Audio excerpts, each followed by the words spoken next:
You're now watching Sports Bettor's Paradise on the BetRivers Network. All right, Jimmy Ott talking with Paul Stone. It is time for the NCAA basketball tournament. We're going to focus on the Friday games, Paul, and we've had a couple of days to sleep on the selection committee and the seeding, and they're an easy target for this one. So I love how the chair of the selection committee goes, "Oh, as soon as the bid was stolen, it was so tough." Man, take the last team in out. I mean, how tough is that? But anyway, I mean, and it just seem like they take Joe Lunardi's 64 and just swap one in and one out. You know, this year was Oklahoma and Virginia. But nonetheless, there were way more bid stealers. And, hey, a little bit of an element of handicapping. Like, when that race is over, look back in the racing form, what did you miss? What did you learn? And I think with Kansas sitting players, Houston early in the second half sitting their key players and just, waving the white flag in the Big 12 final, and some others that just we can't prove it, but just seem to not have the energy and the focus and the intensity that maybe playing for a championship. It's a little bit of minor bowl element in college football in handicapping championship week. So keep that in mind, because this just wasn't coincidental all across the country with so many one seeds losing and teams, five. I mean, the damn Wolfpack won more games than the Wizards in that building this year. So, I mean, it was just wild. But the seedings are set. It's out. Give us some sleepers or maybe some teams that are seeded high to sort of stay away, Paul. Yeah, I mean, first of all, I'll kind of look at this, Jimmy, from the standpoint of let's omit the number one seed because that's chalk, that's low-hanging fruit. And I'm going to give some teams that are not on the one line to look at in each of these regions just briefly. In the West, I've kind of been, touting them all year, so I'm not going to get off those Baylor Bears at this point. They're number 3 seed in the West. I don't think we've seen the best of Baylor for this season to this point. So I think Baylor could make some noise in that West region. And then moving to the East, I think perhaps the most underseeded team in the entire field is the Auburn Tigers, seeded number 4. They obviously finished the regular season and the tournament season with a flurry. There's some metrics that kind of predict teams that could be a potential NCAA tournament champion. Auburn ranks very high in that category, so I like Auburn as the 4th seed in the East. And then in the South, I think this is the region, Jimmy, that we could see a team emerge from back in the pack to make the Final Four. I think the top 4 seeds all have some vulnerability. You've got Houston, first of all, the top seed with some injury issues. Marquette, is Tyler Kolek fully healthy? They say he's going to play. That has yet to be seen, but how effective will he be if he's healthy? Kentucky, the 3 seed, very inconsistent. Their best is very good. When they're off their game, they can be beaten by about anybody. And then Duke at the 4 seed, I think that's an overseeded team. I like Texas A&M perhaps in the South as the 9 seed. They were picked second, if we remember, in the SEC preseason media poll. And then in the Midwest, I'm going to go a little more chalky here. I think Rick Barnes exercises his NCAA tournament demons of the past, if you will. And I like number 2 seed there, Tennessee. Yeah, A&M, we talked about it, 14-team league, and the SEC was very good this year, and A&M was one of the biggest disappointments in all of college basketball and kept losing. We're like, how are they still in the bubble? And then they caught fire, and they started scoring as well. So we know they have athleticism. We know that the roster is talented. And so Buzz Peterson, who's gotten 2 different teams to the Sweet 16, is trying to get there again. So A&M, interesting. And no doubt Auburn is underseeded. Are you going to use the net at all? I mean, if you're top 5 any team, you're hot. And you wonder how much, and that's why I think even next year it's going to be more exaggerated with sort of the teams that seeding is set to kind of not emphasize life or death in those conference tournaments, because you get nothing for, Auburn, you can't have that tournament. I mean, they outscored the 3 opponents in the SEC, which were 3 tournament teams, by like 75 points.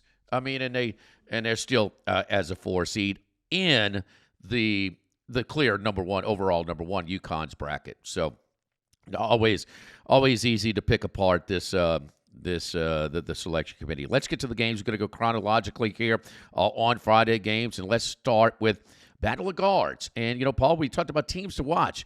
Northwestern was one of my teams, and you said caution now. They did lose that guard, one of their guards, over 40% three-point shooter for the season. But Grand Canyon, Northwestern, and New Mexico, three teams we said to look for, are all in the tournament. Well, Florida Atlantic's got a good guard as well. And the billion-dollar question for Florida Atlantic, were they coasting and waiting for this spot? A Final Four team that returned everybody, including their coach, but they have been a team to fade this year. Disinterested sometimes over the course of the schedule. Florida Atlantic is a 2.5-point favorite right now at BetRivers over the Northwestern Wildcats. And it's John L. Davis and Boo Buie, the great backcourt matchup here. Yeah, Florida Atlantic, obviously last season's Cinderella in the big dance, advanced all the way to the Final Four, lost to San Diego State in the semifinals on that buzzer beater. And that was a game that they led pretty much the whole way from start to finish. But I think the Owls might have gotten a few brownie points from last year's improbable run from the committee. I think they're overseeded at number 8, in my opinion. This is a team that we have to remember. I think they're quad 4 losses. They lost to Bryant in the non-conference as a 23.5-point favorite. They lost to Florida Gulf Coast in the non-conference as a 17.5-point favorite. And that was a long time ago, but that's still part of their overall resume, if you will. This is also a team in Florida Atlantic. They didn't win the regular season conference title in the American Athletic Conference, finished 2 games behind winner South Florida, and they obviously didn't win the conference tournament either. They were upset by Temple in the AAC tournament semifinals, lost to the Owls by 1 point as a 14-point favorite. So hadn't been very, they've lost a lot of games, rather I should say, as a large favorite. Meanwhile, they're facing a Northwestern team that finished 12-8 in the Big Ten, a pretty salty Big Ten. One of its top scorers, as you alluded to, Ty Berry, 11.6 points per game, 3.9 rebounds, lost to injury in early February. But the Wildcats, they're going to have the best player on the floor without question, in my opinion, on Friday, veteran guard Boo Buie. He's a jack of all trades. He impacts the game in all areas, if you will. Leads Northwestern in scoring at 19.2 points per game. Also averages 5.1 assists, 3.4 rebounds, and 1.3 steals. Boo Buie, a big-time player. Northwestern, they don't always play pretty. They certainly struggle to find offense in some games. But I'll take the Wildcats to not only cover the number, but defeat Florida Atlantic outright on Friday. So I like Northwestern plus the 2.5 points over Florida Atlantic. The Wildcats get the outright win. All right, we'll check that money line as well when we get a chance. Let's move on to Friday's schedule. Next game on the card is San Diego State and UAB. You want to talk about a Final Four team from a year ago that's getting a little bit too much carryover respect for this year? I think the Aztecs fall into that category as well. They lay in 6.5 against UAB, and Andy Kennedy, former Ole Miss coach, and he's got the big win was the South Florida win in the semifinals. So they knocked out South Florida. Got a tad chippy. I think there are about 17 technical fouls in that game. Guys were sitting on the bench left and right. But San Diego State, a lofty 6.5-point favorite here over the Blazers.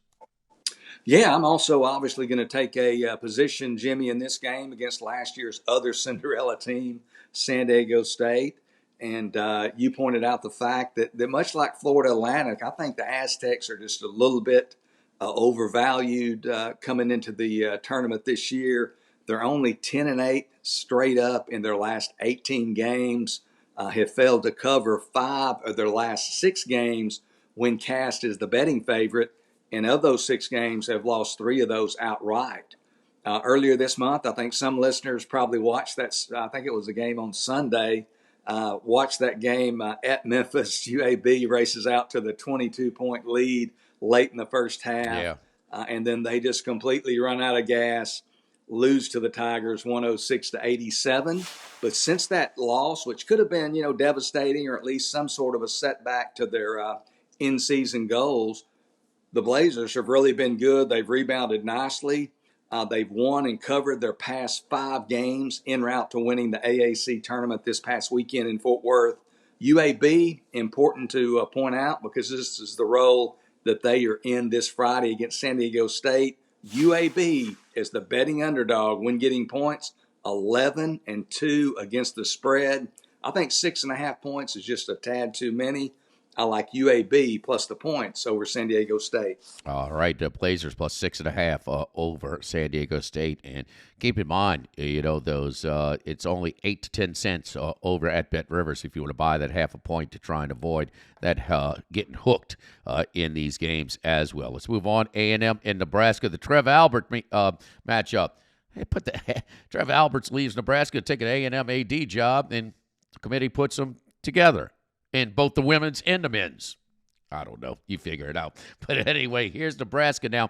1.5-point favorites, and they've been sort of a feel-good story, with Freddie Hoiberg, back in Lincoln, getting them. We know about the home and away splits. They finally got a couple of road wins down the stretch, but the Aggies have been a major turnaround here. One of the bigger disappointments in college. You already said maybe take a shot at them in the South region to come out there. They're plus 3,300 at BetRivers to reach the Final Four. Now we're looking at this individual matchup in the first round. Aggies catching 1.5. Yeah, as you mentioned, Texas A&M picked second in the Southeastern Conference in the SEC preseason media poll, but they disappointed for much of the season. And coming down the stretch, they were on the outside looking in as far as an NCAA tournament bid. They found their stride, if you will, down the stretch. They win 5 in a row late season games before losing to Florida, jumped out to an 18-point first-half lead this past Saturday in the SEC tournament semifinals, ultimately lose to the Gators by 5. But the Aggies, this is a team, they've beat Kentucky twice, beat them not only on their home floor in College Station, but then beat them this past week on a neutral floor there in the SEC tournament. Lost on a neutral court by 4 points to both Houston and Iowa State. So lost by only 4 to those two teams, and those two teams clearly 2 of this year's top tournament contenders. You mentioned Nebraska's home-road dichotomy. They have played better on the road as of recent, but 18-1 on the season on their home floor this year, and only 5-9 in games played outside of Lincoln. I think kind of the wild card in this game is the reemergence of A&M's top scorer, Wade Taylor IV.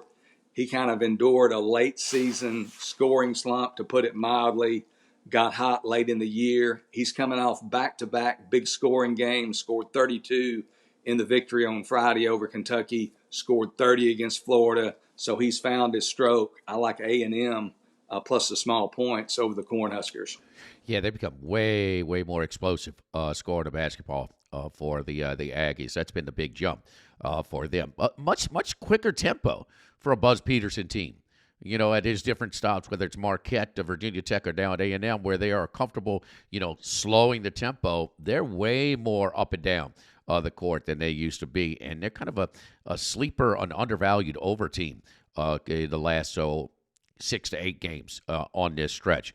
All right, let's go to Wisconsin and James Madison. Wisconsin was really close to pulling it off.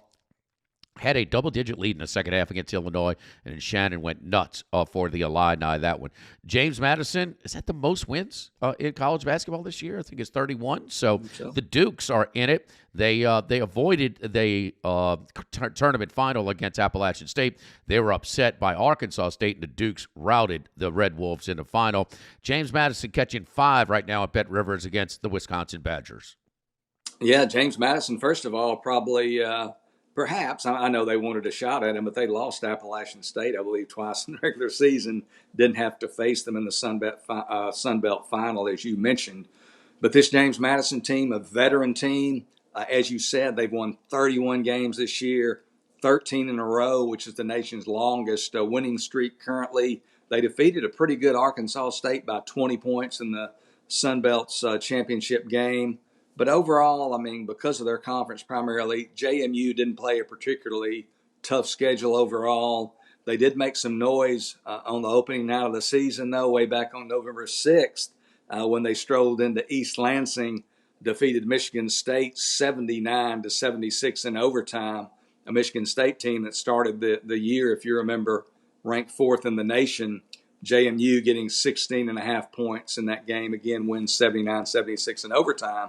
Then in their second game of the year, after winning at Michigan State, again a long time ago, but still impacts their overall resume, they defeated Kent State in double overtime. Pretty solid Kent State team there. That was on the road as well. Kent State, the heartbreak we saw this weekend, just March Madness, when they go up on Akron by 1 point in the final 10 seconds, and the player thinks they're still behind and fouls the Akron player, who then makes 2 free throws to give Akron the 1 point lead. Just heartbreak there for Kent State. But Wisconsin, I think this is a team, they're the bigger team. They're undoubtedly going to, even though they're more prolific offensively than in years past, I think the Badgers will certainly attempt to turn this into a half-court game where they can exert their size advantage. JMU, on the other hand, they're going to try to speed it up, I think. They're one of the nation's leaders in steals at 8.8 steals per game, force over 14 turnovers a game. So they're going to try to use their defense to create some offense, if you will. Wisconsin only 4-10-1 this year against the spread as a single-digit favorite during the regular season. So I like JMU plus the 5.5 over Wisconsin. All right, so the Dukes plus the points against the Badgers. And finally, this is a team that you've been looking at for quite some time. Grand Canyon and Bryce Drew and the Antelopes take care of business in Las Vegas and win the conference tournament and advance. Had a little bit of slip up late in the season, a couple of unusual upsets. But now they play St. Mary's. Talk about battles of tempo. You might have one here. St. Mary's very deliberate. Man, one or the other. Either Gonzaga's overseeded or St. Mary's is underseeded, but they should not be on the same line where St. Mary's won the regular season championship and the tournament championship, beating them 2 out of 3. But anyway, a little carryover effect, a little reputation of favor by the committee multiple times in this one. St. Mary's, the Gales are 5.5-point favorites over Grand Canyon. Yeah, first of all, Jimmy, I mean, this is a St. Mary's team, make no doubt about it. That's a veteran team. They got a little bit of swag. They play slow, as you said. They've won 18 of their past 19 games, and they had to endure a late season injury, lost their starting forward, Joshua Jefferson, back on February 10th. Really hadn't missed a beat. But I'm going to go with Grand Canyon here. This is a Grand Canyon team in the NCAA tournament for the third time in 4 years. So they're no stranger to the big dance. Their head coach, Bryce Drew, now in his 4th year. And again, this time of year, it's hard not to remember the shot, the three-pointer that he made to lead Valparaiso over Ole Miss back in 1998. You look at Grand Canyon's previous 2 appearances in the NCAA tournament, lost in both of those previous appearances in their first-round game by 12 points on both occasions, fell to Gonzaga last year by a dozen as a 14 seed, fell to Iowa back in 2021 as a 15th seed. The Antelopes, 27-4 on the year, all 4 of their losses by 7 or fewer points. Their top victory of the season undoubtedly came back on December 5th when they defeated San Diego State 79-73 as a 2.5-point home underdog. 2 weeks earlier, Grand Canyon had played South Carolina, another tournament entry this year, very close, lost that game by 7 points to the Gamecocks in the Arizona tip-off there in Glendale. Their top player, one of the kind of the best mid-major players, I think it's safe to say, in the country. He's the WAC Player of the Year, 6'7" guard Tyon Grant Foster, leads the Antelopes just a shade under 20 points a game. I think Grand Canyon, they're experienced. I think they keep this one close against St. Mary's. Take the Lopes plus 5.5 over the Gales. Yeah, one of those experienced players in college basketball. There are plenty of them. I mean, 6-year guys, 5th-year guys. Yeah, and you talked about Ty and Grant Foster. He's a senior as well as 4th year for Grand Canyon. 19.5 points a game, 6 rebounds, 1.5 assists for the Antelopes. So Grand Canyon plus the 5.5 against St. Mary's. You mentioned some of those shots in the different regions at BetRivers right now. Baylor is plus 700 to advance through the West Regional. Auburn at plus 400 in the East. We mentioned A&M already at plus 3,300, and Tennessee plus 350 to advance to the Final Four as well. Be back next week, Sweet 16 round. For Paul Stone, I'm Jimmy Ott here on the Sports Bettor's Paradise. Good luck to you this week on the BetRivers Network.